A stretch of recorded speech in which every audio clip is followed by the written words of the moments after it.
All right, I'm actually feeling a little bit sick today, but anyways, I saw a video about a guy talking about, he was at a warehouse job for I don't think he had been there that long, but he was talking about looking at his coworkers and just looking at their situation. Some of these people, it could be any job really. It could be like a retail job or a warehouse job or even like a corporate job. And you just evaluate people's situation. It's like, hey, this person's been here for 5 years, maybe 10 years, 15 years, 20 years. Are they happy? Does it seem like they're doing good? Have they taken on more responsibility, or have they not? Right? And I think what he was saying is basically it looks like a lot of these people have been in these positions for a decent amount of time. Like some of them, basically most of their working adult life, they've been at this one company, or in a lot of cases in the same exact position for like 15 years, 10 years, 15 years, 20 years. And in a lot of cases, they're actually making a very similar amount of money to someone that's like just starting today, that's a lot younger. So someone that's like 25 years old, in that corporate system or in that warehouse system of how you get compensated, they're making a very comparable wage to someone that's 45 years old that's been at the company for 15 years. And that's just the way it works, right? You might not like that. You might think that you're entitled to more because you've been there longer. And in many cases, it's just not true. I mean, you get really what you negotiate, and a lot of these places do not allow that. Or if a lot of employees are scared to maybe ask for a real raise or negotiate better pay because they don't want to, cause any undue, like, they don't want to have any pressure on them or have someone look at their situation and, potential. I mean, I guess they could potentially get let go or fired, or their brand at the company might be tarnished because they're indicating that they're not happy with their compensation. But if you don't say anything, you end up staying, or a lot of these people, you end up staying at the same company for most of your life, and you're not really getting paid that well, right? And I think a lot of people just get comfortable in that position because your job is, you understand your job, you understand the environment in which you're in, and you just kind of accept whatever your financial pay is. And so that's why this guy was saying, hey, you kind of have to constantly evaluate where you're at. If you want to elevate your life and be able to do other things and earn more money and have more resources, most of the time you're not going to be able to do it by just working the same type job at the same company. Sometimes you can. I mean, if it's a really great company and you get kind of lucky, that can work. But you're going to have to kind of climb the ladder and take on more responsibility and make that job more and more and more of your life. And a lot of times that doesn't even come with necessarily more money. It just comes with more responsibility. And so that's what he was saying. He's saying, hey, I've been here a little bit, but I see people that are 10 years older than me, 15 years older than me, 20 years older than me, and their whole life has been at this company. And they've been doing jobs that are maybe a little bit higher up than me, but around the same level. And they don't seem like they're doing that well. I mean, yes, they're getting by.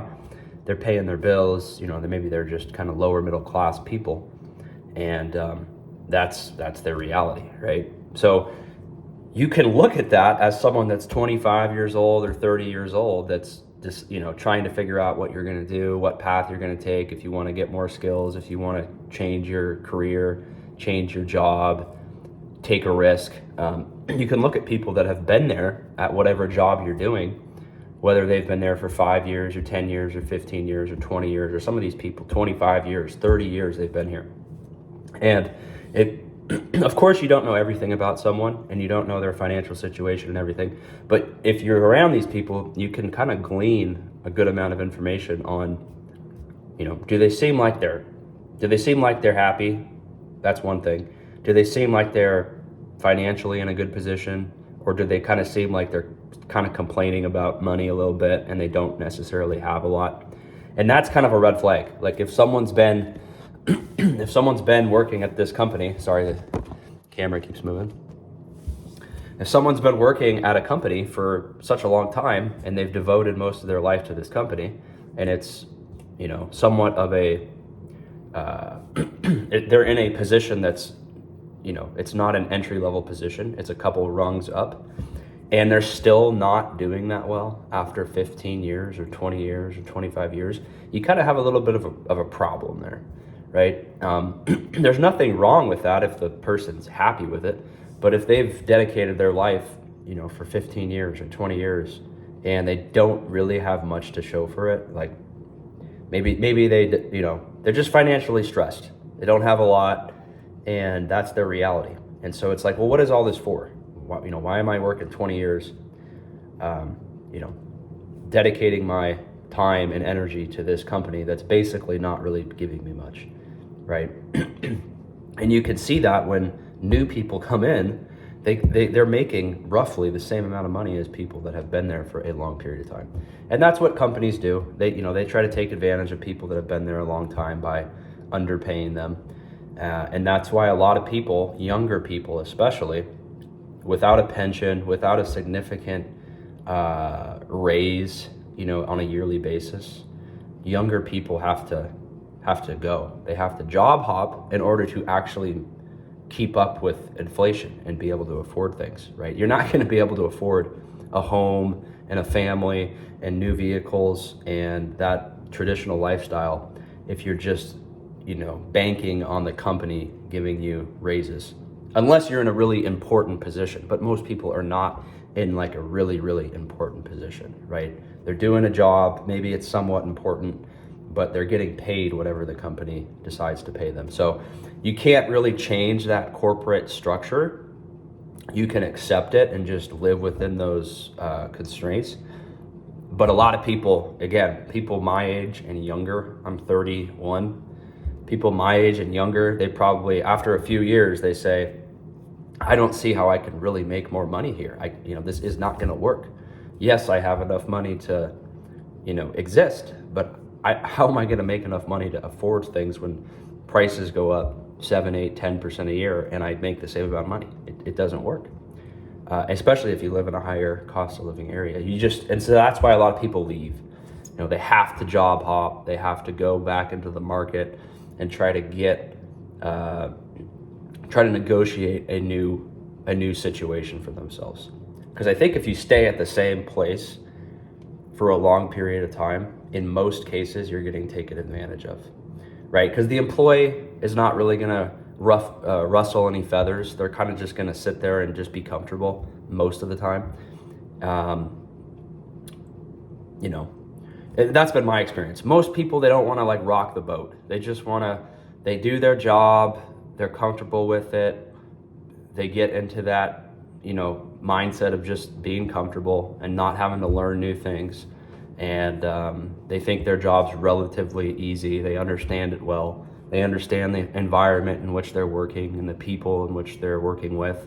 And for them to just completely blow that up and have to do a new routine and go to a different position and learn everything new again, they say, you know what, I might be able to make $30,000, $40,000 more a year, but I'm just gonna stay here.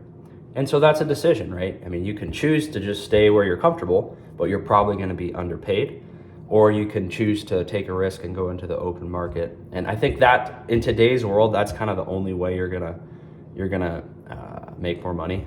Again, unless you wanna just continue to rise up the ladder and take on more responsibility. But like I said, a lot of times, even when you take a promotion, like if you're in somewhat of an entry level position, if you take promotions that are 1 level, 2 level, 3 level above you, that pay is kind of the same. Like, they don't necessarily pay you a lot more for being like a supervisor or being a manager or being like a senior associate, right? It's all kind of the same, but the only difference is you have to work more when you take these promotions, but you don't really get paid the same amount. You don't get paid commensurate with the responsibility. You get paid kind of the same. So those things just don't really match. And so a lot of people just say, you know what, I'm just going to stay where I'm at, and I've accepted that, or I'm going to take a risk and go outside of the company to try to basically get a market rate for whatever my experience and whatever my skills are. So, and I think that's good advice. That's what this guy said. He said, hey, if I just stayed here for 10 or 15 or 20 years, I'd be kind of miserable. I'd be just like these other people. And you can gauge that when you're there. I mean, you can, if people are driving nice cars and they have a home and maybe they have a second home and they're doing well and life is good and the job has been great to them and financially you can see that they're making money if they're working hard, then that would be a different story.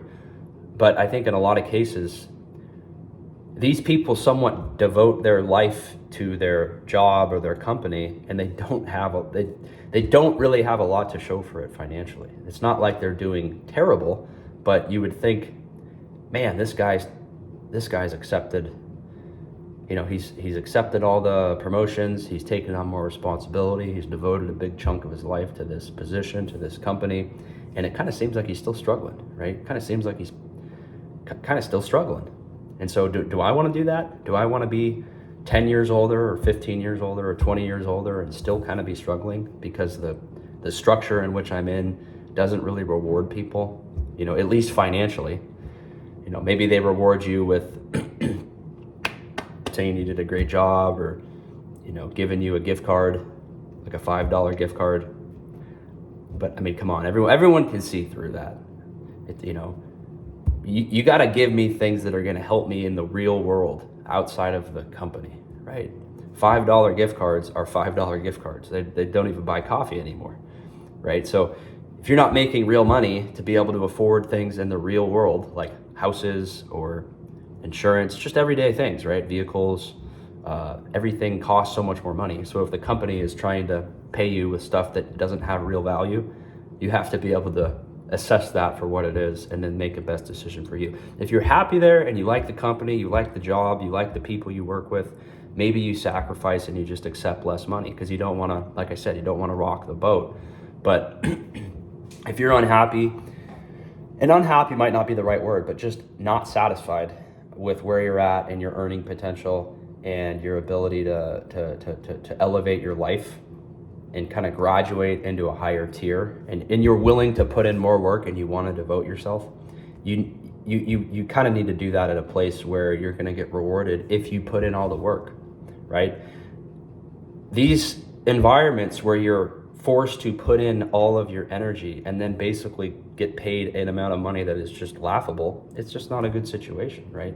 It's not good. Why would you want to devote your whole life to something in which you're going to get basically no money or not enough money to really do anything, in the real world? Most people just wouldn't do that. They're going to stay there if they're comfortable because it's easy and they're comfortable.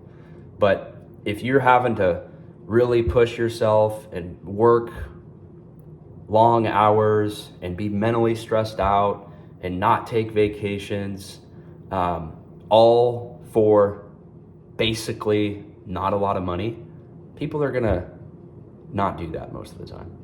So you guys let me know what you think. You can subscribe, let me know your comments, and we'll see you on the next one. Take care.